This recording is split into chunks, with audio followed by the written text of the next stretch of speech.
morning, app. My name is Stevania Jobs. I'm Taco, y'all. I'm just playing. Welcome to the morning, app. This is Ross. You know me. You know what I do. You know what I'm about.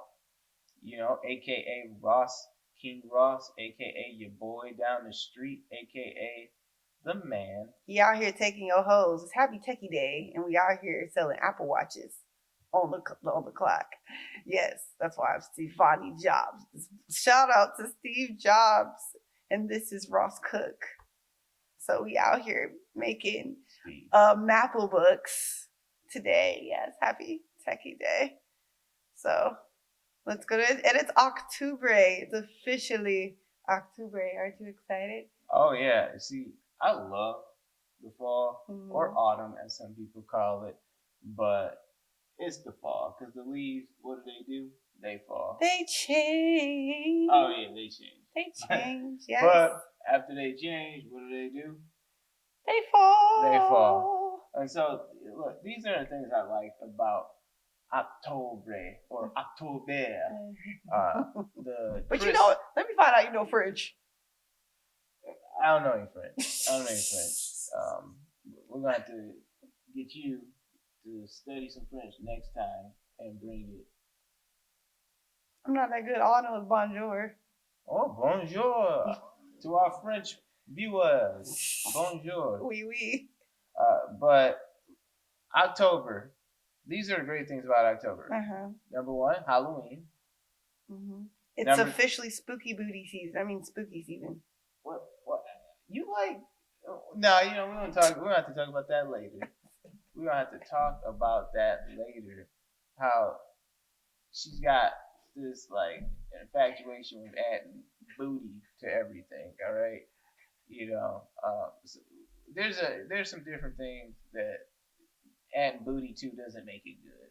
Like if somebody say, "Oh, your skills are booty," no, it is not a good thing. But I mean, I put spooky with booty, so gee. Your basketball skills are booty. That's not a good thing. But it's spooky season, so it's spooky season. You put anyway. Get on with the business. Yeah. Okay. First topic, we're talking of business since it's Tech Day. We have some terrible news for all our techies out there. Google is officially shutting down Stadia. Oh yeah, you said it. Stadia. They're shutting down Stadia. They are. Google is refunding all Stadia purchases, hardware, software, and DLC. Members of the Stadia team will be carrying this work forward in other departments at Google. So, for those who don't remember what Stadia is, because, well, it wasn't as popular as Google hoped, but, it's essentially a game streaming service that you could use, like, on your browser, Chrome browser, and, of course, you could use it on your phone. Unfortunately, the reason they're shutting it down is it just didn't take off like they had hoped. And by they, I mean Google, of course. Nope. It was doomed for failure from the start, and they feel as though it's not going well, and the service will remain live for players until January 18th, 2023. It will be, like we said, all refunds will be completed by mid-January. Yeah, that is cool what they're doing. Like they're refunding people's money. They aren't just putting it in their pocket because Google has plenty of money, and so they can do these refunds and it won't hurt them. A whole lot of money in that mofo in Silicon Valley. A whole lot of money there.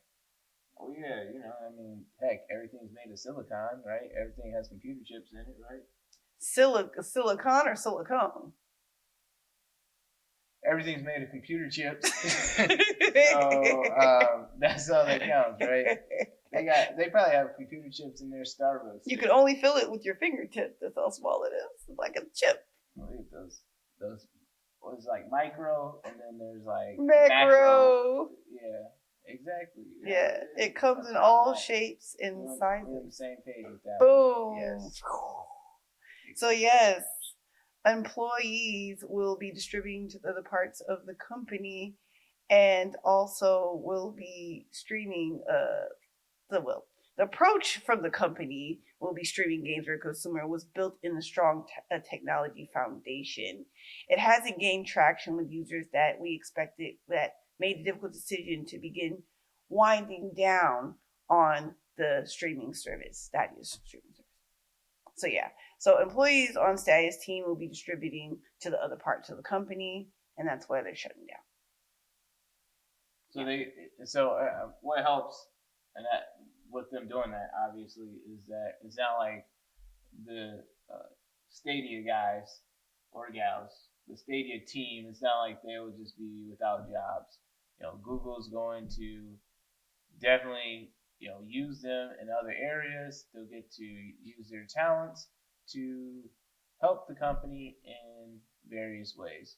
So they won't be out, on the street and being like holding up a sign, "We'll work for But we're Silicon." already in a recession. The streets already know that we are already in a recession and quite quitting, whether they choose to quit or not. But for this reason, it's something that they're shutting down that they just don't have control over in this case. So, yeah. So for all gamers, I mean, you will be getting your money back. That's the good thing. You have time until the new year to get your money back and stuff like that, and all will be well. Yeah, hey, sounds good to me. Yep, Uh, yep. it's sad that Stadia didn't work out the way that Google hoped or that Google intended, even. But on the right side, it hasn't been a complete loss. I'm sure they learned from this experience, and other game streaming services likely have learned some lessons from this, and they'll be able to apply them moving forward. So all the other game streaming services, look at this as an example of what not to do, and then I'm sure they did plenty of things right too, and those can be great examples moving forward. For sure, definitely, definitely. So, our next topic of discussion, let's discuss what is the definition of indie music. When you think of indie music, you're thinking of maybe Arcade Fire, Bon Iver, Modest Mouse, or maybe Chance the Rapper or Baby Tate. Oh, I gotta say, Chance the Rapper, at least when he first started, first released that, wasn't it like his first release? That which Free. which was like I would say between like acid rap and 10, right? Yeah, it was like all free, right? Yeah. Yeah, it was totally free. I mean, like 100% definition of indie music. Produced it, wrote the songs, produced them, recorded, all of that. He did it all. And then what indie artists I feel like they do best is they have this focus on getting the music to listeners. That's what they want to do. They want their music to be heard. And it's not like it's about the money. I mean, we see that with, like I said, we saw that with Chance for sure. I mean, anytime you're releasing all of these songs that you work so hard on, put all this blood, sweat, tears, and maybe some other fluids into, like, hey, you worked really hard on it and you just release it for free. And that shows your commitment to getting the listeners. Free 99. That's exactly for free. Exactly, that's what it means. For free 99 for sure. So, I mean, indie music to me, I mean, it's probably the best music ever, but it's kind of like it can bridge the gap because when you do have independent labels, it can give a little bit like this line of like mainstream a little bit, but even though it's dedicated to the independent releases. But what I don't like how is when people artists that are signed that you don't know about, but they're signed to a major, but they're expected to be indie, and then we come up with this whole term of industry plants. Like they've been implanted into the industry. I'm like, no, they just somehow had a slow build up or a slow release. But then, yeah, the industry plant thing can be a little controversial because, like, where did you come from? Like, I know they probably thought Lil Nas X or Billie Eilish was an industry plant. I'll see YouTube videos and they'll say, "Oh, they're an industry plant." But what's the definition of an industry plant? I mean, planting in the industry, like you like crop them up and you basically just made this artist out of nowhere, knowing I really feel like she organically, just like anybody else, started their career. That's what I feel like has happened. You can't call someone an industry plant unless they somehow plant themselves in the industry, I guess. I mean, that doesn't make sense, but. No, there are plenty of conspiracy theories all the time. Like there are conspiracy theories about. I mean, you can just search something wacky. Like you wouldn't even think there would be like a YouTube video on, and there will be someone discussing a conspiracy theory about why in SpongeBob why SpongeBob still doesn't have his license. You know, his boating license. I mean, it's insane. But why he can't drive the boat? Yeah, heck, there's probably a conspiracy theory video on that about like maybe he's purposely failing those driving tests with Mrs. Puff and all that stuff. I mean, or why Plankton still can't get the Krabby Patty formula? I still want to know that after all these years. He still can't get it. It might be more profitable for. Oh, now I sound like a conspiracy theorist. My mistake. We're digging in the hole. But I gotta say, like, keeping it simple, indie music. These are people who, by and large, they stay away from the major record labels, right? Mm-hmm. And they often are a little bit more experimental. It seems like these artists, indie artists. So really, I feel like if an artist, or a group of artists, if they do those two things, it seems you can almost say, hey, for sure they're indie.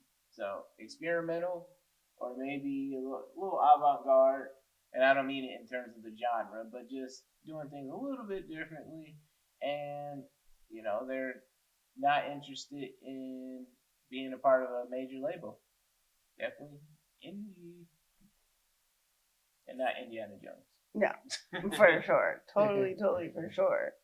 So our next to last topic of today, this rising this morning, we're going to talk about how to make your comic book better. That's what we're going to talk about. 5 ways you can make and create the best comic book. So I'll go first on that one. Mm-hmm. One of the key things that a comic book creator can do is make your character interesting. Give them something special, some kind of special trait. Maybe make them wear a hat all the time, or they always wear red, or they wear a scarf, like something that makes them stand out. Write a strong description for them. Mm-hmm. So it's something that sticks in the reader's head when they first read this description, and then from the rest of the time that the comic is it's run, people will remember that strong description. I mean, just things like that can really leave a good impression, a strong impression of a character.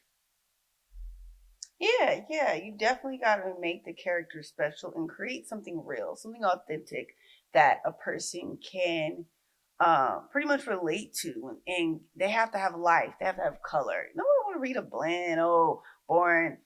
It gotta have your comic. Gotta have seasoning. It's gotta have that sauce, that mustard, that lettuce. You know what I'm saying? It's gotta have that sprinkle. Be like Salt Bae to your comics. Like you have to really give the reader why they would want to be enticed, intrigued with your comic book. Speaking of sauce, shout out to Sauce Gardner, Jets cornerback. That's my cousin. Much love. Wait, hold on. Don't tell me. Wait, who your cousin? Sauce Gardner plays for the New York Jets, first round draft pick. He a whole football player. He got money. I guess so. He a quarterback. He's a defensive back. He's a defensive back. Yeah. You gonna have to Google that. That's you got a whole football player as a cousin. But see, that's the stuff that you keep to yourself because like they gonna use me. No, to no, get no. down. It just was it was organic. You mentioned sauce and all that stuff, Oh, so okay, I okay. just I'm had I'm to. just saying, you trying to help your cousin get hoes? Yeah, well, they get hoes anyway. Hey, I'm sure he's doing just fine. He's doing just fine with that, you know.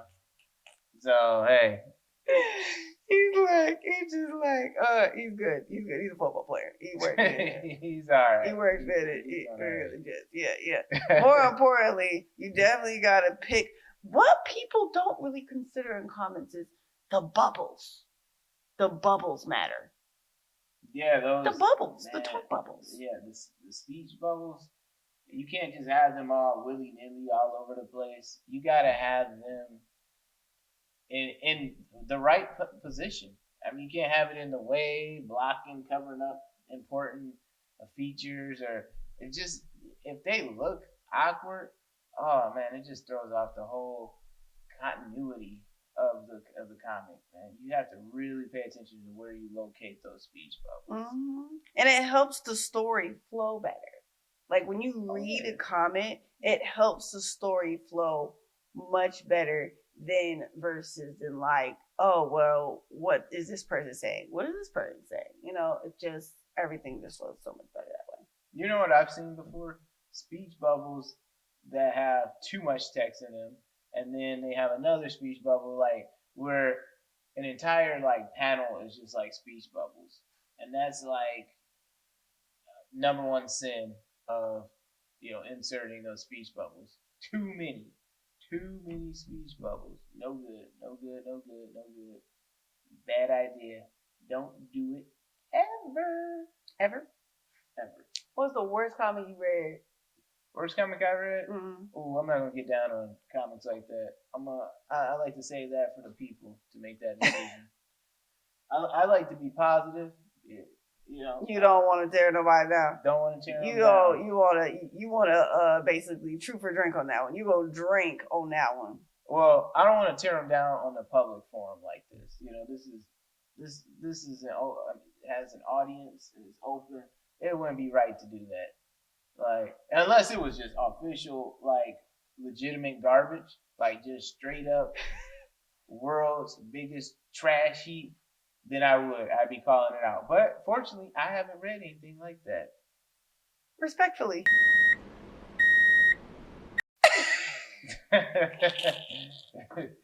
There you go. It was like respectfully, totally respectfully. And what's another thing? We want to give yourself space to predict. What is the last thing you want to add to for a person to perfect their comic? Oh, making a great comic. It's like writing a novel. Like when you're writing a novel, you need a story that is engaging, one that will keep readers turning the page, page after page after page after page, X times infinity, turn the page. You need a plot that's going somewhere. If you have a big bad, everybody knows the big bad, right? Mm-hmm. The villain that you have to take out at the end, that all the main characters they want to get. You gotta have a compelling big bad. You gotta have one that people are interested in seeing this bad guy either make him so terrible that readers want to see him be taken down by the I'm gonna just say protagonist because the protagonists aren't always the heroes. Like just because you're the main character does not mean you're a hero or a good guy. You know, sometimes that main character is just the lesser of two evils. But yeah, definitely create in that plot, create a villain that is so, like I said, so compelling, so interesting that, like, for some reason, one way or another, readers want to know what this villain's up to, what they're gonna do, and heck, I mean, one easy way of doing it, make that villain so terrible that readers just can't wait to see him or her be taken down, or them or they, what I mean. So just can't wait to see that villain be taken down.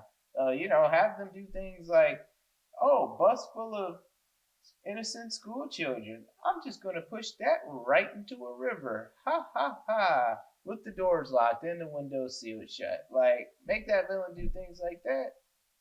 And like at the very beginning of the comic and have him get away with it. But the hero knows that that villain did it. Oh man, you're gonna see people reading like, I can't wait till that guy gets his comeuppance. Yep. Or gal, you know. Mm-hmm. And yeah, I think that's all, guys. This is Morning Amp, and I'm Savannah Jobs, and it's officially October. And I'm Ross, and yes, it is October, and I'm gonna enjoy that nice, crisp October air. Get all geared up for. I love seeing the Halloween decorations that everyone puts up. Man, it's almost like Christmas, without the snow and the reindeer. But sometimes I guess you could get some evil reindeer as Halloween decorations and some bad little elves. Wait, are you giving the Nightmare Before Christmas? Essentially, yes. So you're just going, you just going, okay. Mm-hmm. Yep, I just went there. I took the time to go there, and yeah. But other than that, enjoy the rest of your magical Monday. Mm-hmm. Have a great time. Look at those leaves, those beautiful, beautiful fall leaves. Leaves don't change. Yes. All right. See you guys. Enjoy your day.